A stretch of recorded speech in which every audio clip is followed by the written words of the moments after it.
iba a cuidarla y a tocarle el violín todos los días. Cuando ya se le estaba acabando la provisión, le decía al papá de Manuel: mi hijo, ya no vengas mañana, ya me voy a ir porque se acabó el alimento.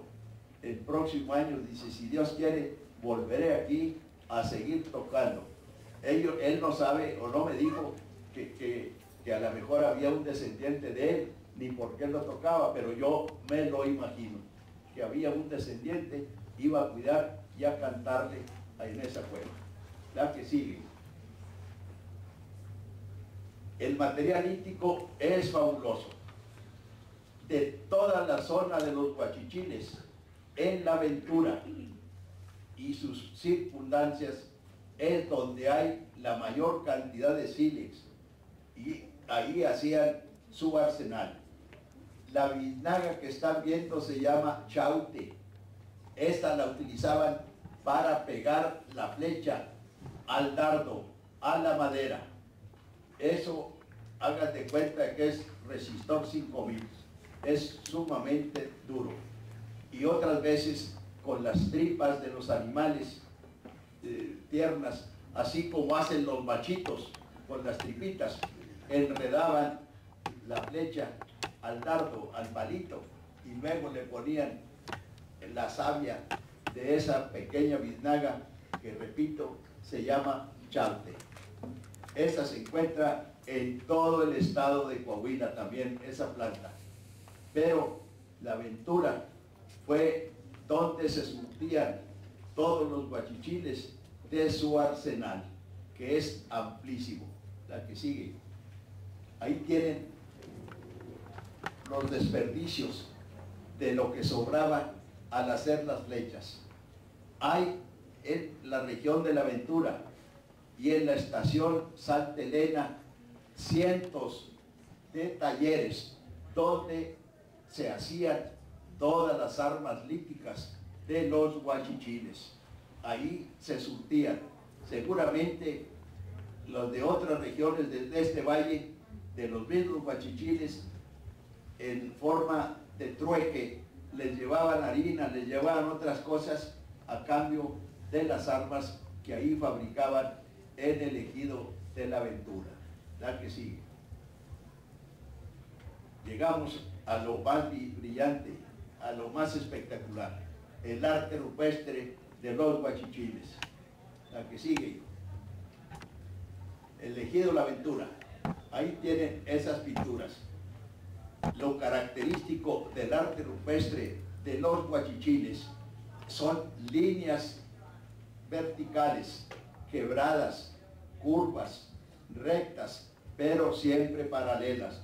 Las encontré aquí en La Ventura, las encontré en La Quemada, en la colindancia con Nuevo León, las encontré exactamente igual en la mesa de Guajardo, con las mismas figuras. Esa es las pinturas distintivas de los guachichiles. La que sigue. Ahí tenemos otra vez las líneas curvas, rectas, pero todas verticales. Ahora, puede ser que allí en el Cerro del Pedregoso sean las corrientes de agua de los ojitos que descendían del cielo. Todavía hay algunos ojitos de agua que descienden, pero antes, que llovía mucho, seguramente eran muchos los pequeños ojitos que descendían de la parte alta del cerro y quisieron representarlos en esa forma. La que sigue. La portada del libro son líneas quebradas, curvas, son grecas, y en la parte de abajo un sol, y todavía más abajo la silueta de una paloma de las alas blancas o bien de una codorniz. Esas pinturas se encuentran a 1370 metros sobre el nivel del mar, en la parte más alta del Cerro del Pedregoso. Es muy importante geográficamente ese cerro, porque ahí colindan 4 entidades federativas: Nuevo León, San Luis, Zacatecas y Coahuila, ahí colindan en ese cerro del Pedregoso. La que sigue. Ahí tenemos otra vez líneas quebradas, pero estas ya no son verticales, son medias oblicuas, y aparece el color amarillo. En esa región hay la planta de donde obtenían el color amarillo, el agrito. Es una fruta que se come, yo le he comido muchas veces, y del palo que es amarillo obtenían el colorante para el color amarillo, que hay ahí grandes cantidades. El rojo lo obtenían de la chinchilla del nopal, aquí en esta región donde abunda mucho el nopal, y ahí en la Ventura hay nopales grandísimos de más de 3 metros de altura, que también servían para hábitat de los guachichiles. Ahí obtenían esa savia animal. Y por ejemplo, de la calderona, la cañagria, el drago, obtenían también el color rojo. La que sigue. El Cerro del Gallo es la parte más sur, más poniente de Saltillo. El Cerro del Gallo y el Chiflón son las partes más occidentales del municipio de Saltillo. También ahí tenemos las líneas quebradas paralelas y el fondo amarillo. Ahí también hay agrito. El Cerro del Gallo es un pequeño cerrito que está por la carretera libre que va a Torreón, después de pasar del Chiflón, ahí en la curva, ese es el Cerro del Gallo. Ahí está esa pintura. La que sigue. También petroglifos. Un alacrán, son 2 alacranes ahí que están, son pinturas zoomorfas. Digo, petroglifos zoomorfos. La representación de 2 alacranes. La que sigue. Ya de la época histórica, tal vez de 1800, representaron ese caballo muy rudamente, después de conocérselos primero a los españoles y después a los guachichiles. La que sigue. También encontramos la representación del sol en esos círculos concéntricos, también ahí en el Cerro del Gallo. La que sigue. El Rincón de los Pastores encontramos esas figuras que ya son prácticamente históricas por la cruz, terminadas en círculos en los extremos. Posiblemente sea la representación de un ser humano. La que sigue.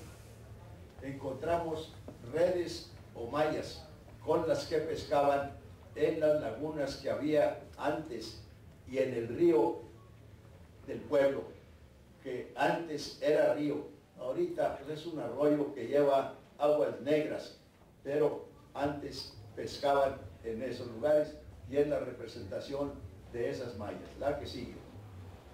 Una figura muy estilizada de un ser humano en una forma triangular, apoyado en una forma triangular.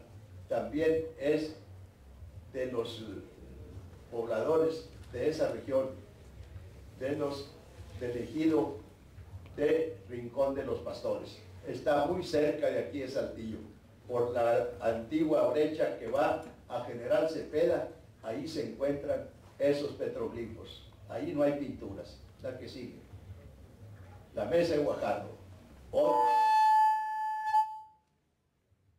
Otra vez vemos las mismas líneas que vimos en el Cerro del Pedregoso, las encontramos en la Mesa de Guajardo. Líneas quebradas, verticales, paralelas. Están en el rancho del Manchado, un ganadero de Torreón. Se llama el rancho San Carlos. La que sigue. Otra pintura muy difícil de interpretarla, y también ahí hay agrito, y ahí está el color amarillo. La que sigue. Aquí hay la representación en petroglifo de la cascada que desciende en el Chiflón, y la otra más pequeña, la que desciende en el rancho del oratorio del señor, bueno, no me acuerdo ahorita el nombre de Toño Jesús González. Jesús González. Toño, ¿qué? Jesús González. No. Bueno, ahí Jesús González Esmal tiene también una propiedad, pero Toño Zapata es el dueño del oratorio, y ahí desciende esta corriente, la de abajo, más pequeña, representada en petroglifo. La que sigue. La representación de un manantial que existe allí en la mesa de Huacardo, y que está el depósito de agua y luego el arroyito que va corriendo. Todavía existe ese manantial. La que sigue. La representación del planeta Venus. El planeta, ¿por qué no el Sol? Porque tiene menos rayos. Y después de la Luna y el Sol, Venus es el cuerpo celeste más luminoso que vemos por las tardes o por las mañanas. Y a la derecha vemos dos huellas de venada. Venada hembra. Las de los venados machos son más redondas las huellas, y de las hembras son muy alargadas. La que sigue.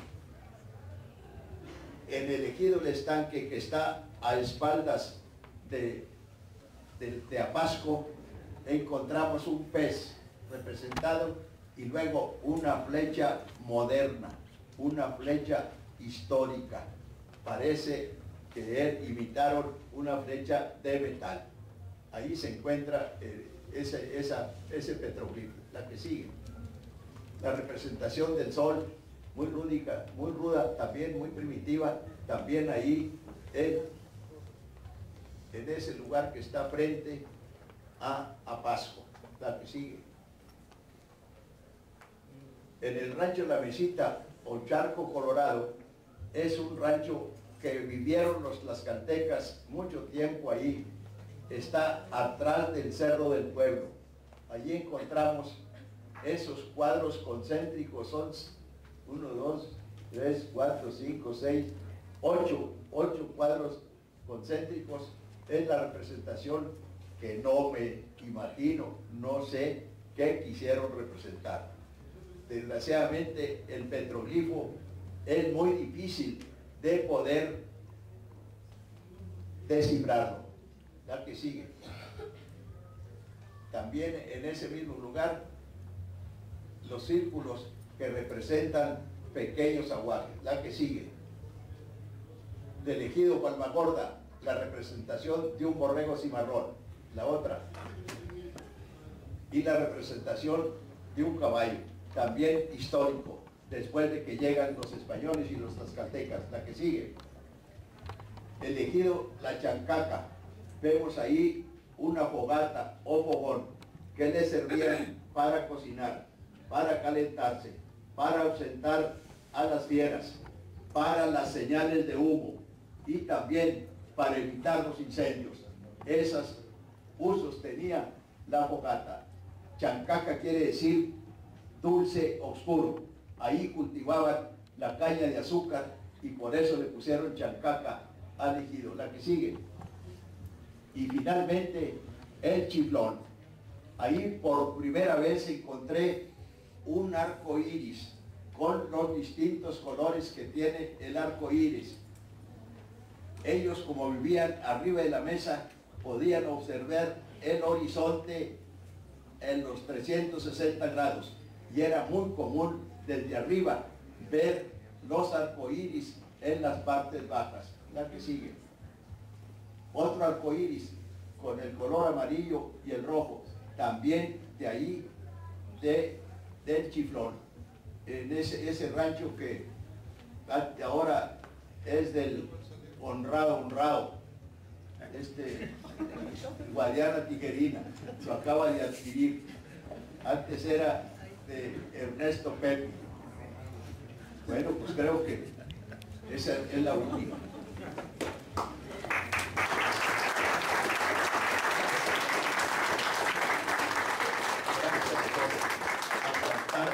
Mi relato, pero soy un apasionado de la prehistoria de Coahuila y siempre seguiré con ese mismo entusiasmo.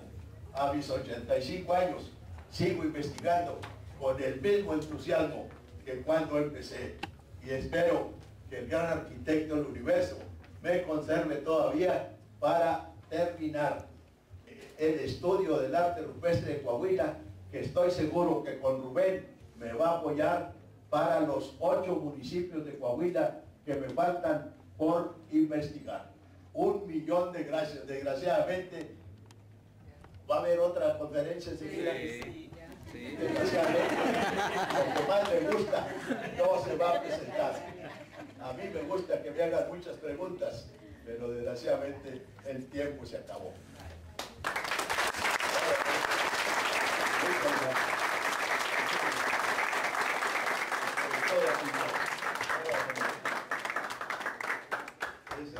Decirles a las personas que estén interesadas en el libro del maestro Cárdenas, en el stand de Consejo Editorial están a su disposición unos cupones para que puedan solicitarlo en las oficinas del Consejo Editorial. Correcto. Y también aquí en el museo se está vendiendo no solamente libros antiguos de la prehistoria, sino mis otros libros también. Nuevamente, muchas gracias. Bueno, pues agradecemos la participación del maestro Carlos Cárdenas y pues convidamos al público presente para que siga disfrutando y participando en los diferentes actos que tenemos en la 14ª Feria Internacional del Libro de Saltillo. Desgraciadamente no hay mucho tiempo.